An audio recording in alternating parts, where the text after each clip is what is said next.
Assalamu alaikum warahmatullahi wabarakatuh. Androany talata faha-enina amby roapolo ny volana Mai dia mifanaraka faha-sivy ny volana Dhulhijja izay fantatra amin'ny anarana hoe Yaomo Arafa, andro Arafa. Ny andro Arafa no andro tsara indrindra eto ambonin'ny tany. Araky ny voalaza ny mpaminany sallallahu alaihi wasallam amin'ny hadisy maro-pototra manao hoe khairu yawmin tala'at fihi shams. Io andro Arafa io no andro tsara indrindra tamin'ireo andro izay niposahany izany masoandro izany. Ka rehefa tonga tahaka izao ny andro Arafa dia mifehy antsika amin'ity andro ity mba ahazoantsika ilay valisoa famafany Allah ny fahotana izay vitantsika tamin'ny taon-dasa sy ny taona izay misy antsika ankehitriny. Ary ao anatin'izany andro Arafa zany antsika manao ireo karazana fanompoana maro samihafa, manao salamo jamaa, mamoaka sadaka, miantso ireo ray aman-dreny, manampy ny hafa, mamaky Qur'any, mangataka famelan-keloka, manao istighfar sy izay fanompoana izay hitanao fa mety dia ataonao avokoa mandritra ity andro Arafa ity. Fa kosa eto za ampatsiahantsika fa anisan'ny fanompoana tsara indrindra ataontsika ihany koa amin'ny andro Arafa rehefa tsika mifehy dia ny fanaovana dua imbetsaka. Satria ny teny mpaminany sallallahu alaihi wasallam manao hoe khairu dua o Yaomo Arafa. Ny dua tsara indrindra dia ny dua izay ataontsika amin'ny andro Arafa. Dikan'izay, raha ohatra ka tianao voavaly ny duanao, azonao izay fanirianao, ny fitalaona izay nataonao tianao ahita vokany eo anatreny Allah, dia amin'ity andro Arafa ity no hanaovantsika an'izany rehetra izany.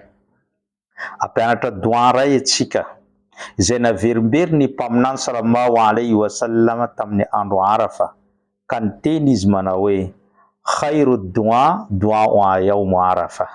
Ny dua tsara indrindra dia izay ataontsika amin'ny andro Arafa. Wa khairu ma qultu ana wan nabiyuna min qabli.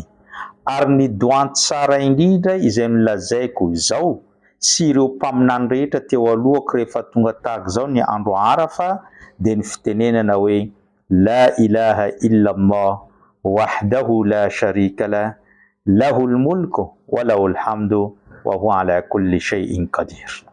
Izany dua zany no dua tsara indrindra averimberintsika amin'ny andro Arafa, satria mpaminany sy ireo mpaminany rehetra teo alohantsika rehefa tonga ny andro Arafa dia io no dua tena naverimberiny mbetsaka manomboka maraina vao miposaky ny masoandro mandra-pilente amin'ny masoandro amin'ny andro ny hariva.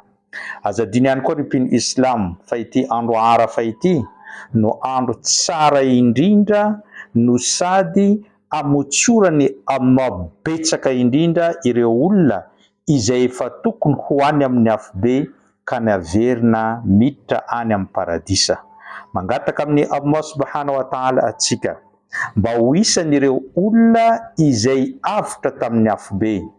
Mangataka amin'ny Allah atsika mba ho isan'ireo olona no raisiny ny fanompoana izay nataontsika. Mangataka amin'ny Allah atsika mba ho isan'ireo olona izay novaliny ny doantsika, nomeny ny etaeta-pontsika ary noenoiny ny fitalaona izay nataontsika. Ary mangataka amin'ny Allah ihany koa atsika rehetra izay mbola tsy nanao hajj, izay manam-paniriana nanao hajj, dia omeny Allah anjara amin'ny taona ho avy sy alohan'ny hafatesany mba handehanao an'izany hajj zany. Ireo marary dia hositran'ny Allah, ireo bevoka dia ho teraka soamantsara, ireo tsy manambady dia ahazo vady, ary izay rehetra manana faniriana dia ho tanteraka zany insha Allah. Aparitao betsaka any amin'ny hafa ty video ty mba ahazoan'izy ireo tombony. Ary azadiny no mamerimberina ilay dua hoe la ilaha illa Allah wahdahu la sharika la lahul mulku wa lahul hamdu wa huwa ala kulli shay'in qadir.